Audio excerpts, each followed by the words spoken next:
Hello friends, welcome back in our YouTube channel love to learn.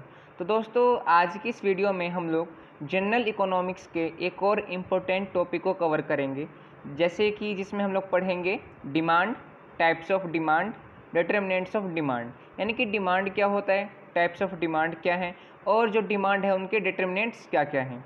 यदि आप लोग हमारे चैनल पर नए हैं तो प्लीज़ हमारे चैनल को सब्सक्राइब कीजिए, ताकि हम लोग कोई भी स्टडी से रिलेटेड वीडियो डालें तो उसका नोटिफिकेशन आप लोगों के पास सबसे पहले आ जाए। तो चलिए वीडियो को स्टार्ट करते हैं।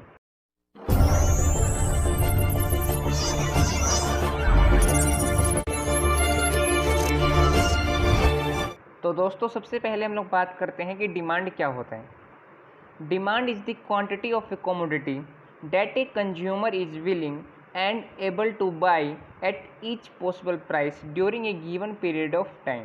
यानी कि डिमांड क्या होता है, ये क्वांटिटी होता है किसी भी कमोडिटी का, यानी कि जिसे कोई एक कंज्यूमर है उसको ख़रीदना चाहता है, मतलब कि उसकी इच्छा रखता है, उसको ख़रीदना चाहता है और वो किसी भी पॉसिबल प्राइस पे किसी भी एक गिवन टाइम में उसको ख़रीद लेता है, उसी को कहा जाता है डिमांड। मतलब कि सिंपल वे में हम लोग कहें कि डिमांड मतलब क्या होता है, मांग। ऐसा कोई चीज़, ऐसा कोई कमोडिटी जो कि कंज्यूमर के द्वारा यानी कि डिमांड में होता है, यानी कि कंज्यूमर उसको ख़रीदना चाहता है, चाहे वो महंगा हो या फिर सस्ता, वो उसको खरीद ही लेता है, तो उसी को वो कहा जाता है डिमांड। एक और इसका डेफिनेशन है, demand simply means a consumer's desire to buy goods and services without any hesitation and pay the price for it. यानी कि डिमांड एक ऐसा मतलब कि मीनिंग है, जैसे हम लोग क्या जानते हैं कि ये कंज्यूमर का डिजायर है, यानी कि कंज्यूमर का एक इच्छा होता है जिसे वो खरीदता है। वो एक प्रोडक्ट भी हो सकता है, गुड्स भी हो सकता है, कोई सर्विस हो सकता है, without any hesitation and pay the price for it, और उसके लिए, उस चीज़ के लिए वो प्राइस भी पे करता है। आगे हम लोग बात करते हैं टाइप्स ऑफ डिमांड। तो इसमें है सबसे पहला इंडिविजुअल डिमांड। इंडिविजुअल डिमांड क्या होता है, it refer to the quantity of commodity that a consumer is willing and able to buy at each possible price during a given period of time. यानी कि हम लोग इसे कैसे डिफाइन कर सकते हैं कि ये क्या होता है कि क्वांटिटी ऑफ कमोडिटी, यानी कि एक क्वांटिटी होता है कमोडिटी का जो कि कंज्यूमर चाहता है, यानी कि विलिंग करता है उसको, और उसके पास उस चीज़ को खरीदने की क्षमता होती है, चाहे वो महंगा हो या फिर सस्ता हो, किसी भी एक गिवन पर्टिकुलर टाइम में, उसी को कहा जाता है इंडिविजुअल डिमांड।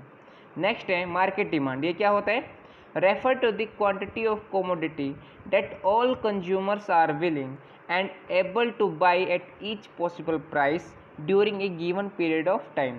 मार्केट डिमांड क्या होता है कि एक बड़ा एरिया जहाँ पे बहुत सारे सेलर्स होंगे और बहुत सारे कंज्यूमर्स होंगे, तो वहाँ पे क्या होता है कि बहुत सारे जो कंज्यूमर होते हैं वो अपनी इच्छा के अनुसार किसी ना किसी कमोडिटी को वो खरीदते हैं।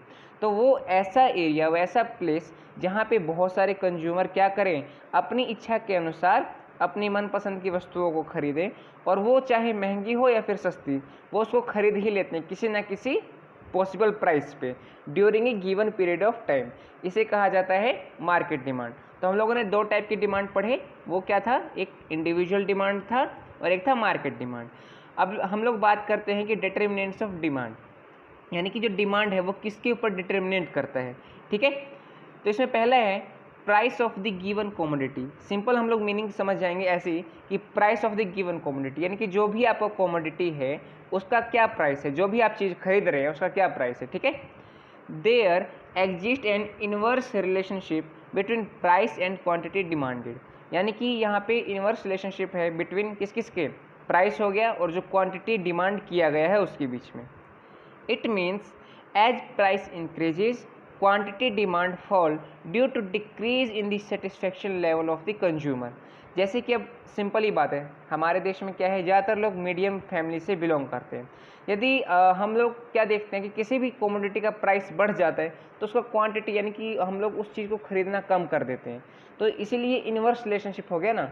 मान लीजिए कि प्राइस बढ़ेगा तो क्वांटिटी का डिमांड क्या होगा, वो घटेगा, और यदि क्वांटिटी का डिमांड ज़्यादा बढ़ता है तो उसका प्राइस भी बढ़ेगा। ये इसका क्या हो गया, डायरेक्ट रिलेशनशिप हो गया। जब क्वांटिटी का डिमांड बढ़ता है और प्राइस भी इंक्रीज होता है तो उसको कहा जाता है पर एकदम, यानी कि डायरेक्ट रिलेशनशिप होता है उन दोनों के बीच में। खैर, इसके ऊपर मैं एक अलग से वीडियो बनाऊंगा। आगे है price of related groups. Demand of the given commodity is also affected by change in price of the related goods. यानी कि जो डिमांड है किसी भी कमोडिटी का, इसको अफेक्ट करने वाला एक और फैक्टर है, वो है change in price of the related good. यानी कि जो भी गुड्स है उसके रेट में चेंज होना, उसके प्राइस में चेंज होना। Related goods having two types, पहला है सब्स्टिट्यूट गुड, दूसरा है कॉम्प्लीमेंट्री गुड। तो सब्स्टिट्यूट गुड क्या होते हैं? These are those goods which can be used in place of one another for satisfaction of particular want, like tea and coffee. यानी कि इसमें क्या होता है कि हम लोग ना सब्स्टिट्यूट कर देते हैं। मान लीजिए हम लोग चाय खरीदने के लिए जा रहे हैं, उसका रेट मान लीजिए, एक एग्जाम्पल लेके चलते हैं, 400 रुपये किलो है, ठीक है। वहीं पे कॉफ़ी खरीदने जा रहे हैं, उसका रेट हम लोग को मान लीजिए 350 रुपये केजी मिला। तो हम लोग किसको ज़्यादा प्रेफर करेंगे? हम लोग कॉफ़ी को ज़्यादा प्रेफर करेंगे, क्योंकि कॉफ़ी और जो टी है दोनों एक ही फैमिली से बिलोंग करते हैं। हम लोग इनके सब्स्टिट्यूट में क्या करते हैं? टी के सब्स्टिट्यूट में हम लोग कॉफ़ी खरीद लेते हैं, कहते हैं चलो भाई कोई बात नहीं, कुछ दिन हम लोग कॉफ़ी ही पी लेंगे, क्योंकि टी का जो रेट होता है वो हाई अमाउंट पे है अभी। इसी को कहा जाता है सब्स्टिट्यूट गुड। यानी कि पैसे के अभाव में या फिर ज़्यादा प्राइस बढ़ने की वजह से क्या करता है कि इंसान जो भी उसका इच्छा है उसको मार के वो उसके सब्स्टिट्यूट में कोई दूसरा प्रोडक्ट खरीद लेता है जो उससे मिलता जुलता होता है, उसी को कहा जाता है सब्स्टिट्यूट गुड। दूसरा है कॉम्प्लीमेंट्री गुड्स। ये क्या होते हैं? Those goods which are used together to satisfy a particular want like tea and sugar। यानी कि ये क्या होता है, जिसे हम लोग एक साथ यूज करते हैं, किसी भी बंदे को, कोई भी एक पर्सन है उसको सेटिस्फाई करने के लिए जो भी वो इच्छा रखता है। जैसे कि चाय के साथ क्या हम लोग लेते हैं? शुगर, क्योंकि बिना शुगर के चाय अच्छा नहीं लगेगा ना।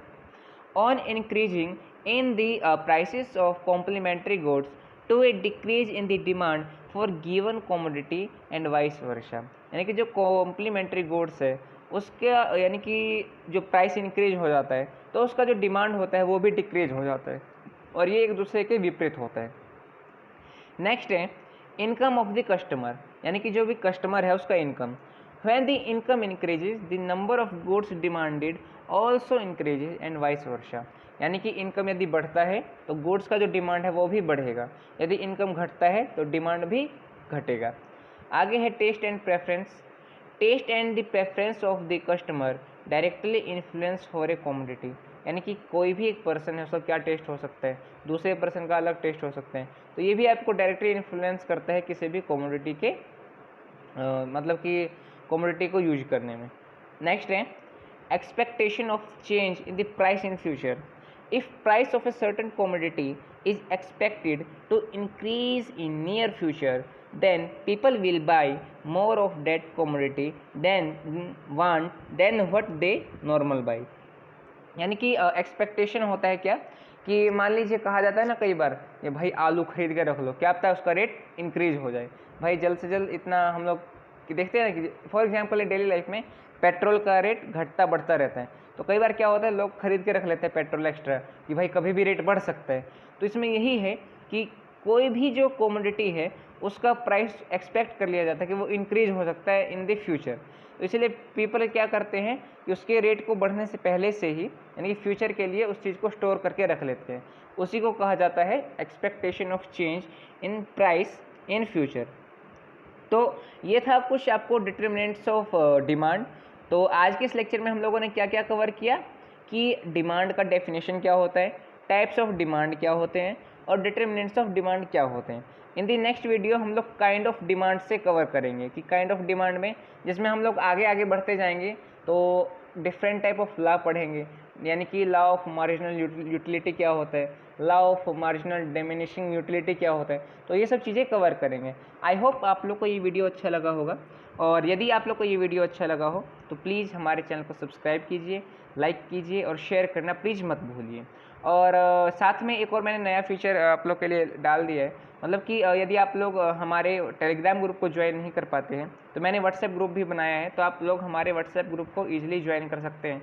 वहाँ से भी आपको इस लेक्चर का PDF और साथ में टेलीग्राम ग्रुप से भी आप लोग को इस लेक्चर का PDF ईजिली मिल जाएगा, डिस्क्रिप्शन लिंक में है। और आई होप आप लोग को वीडियो अच्छा लगा हो। Please like share and comment. Thank you.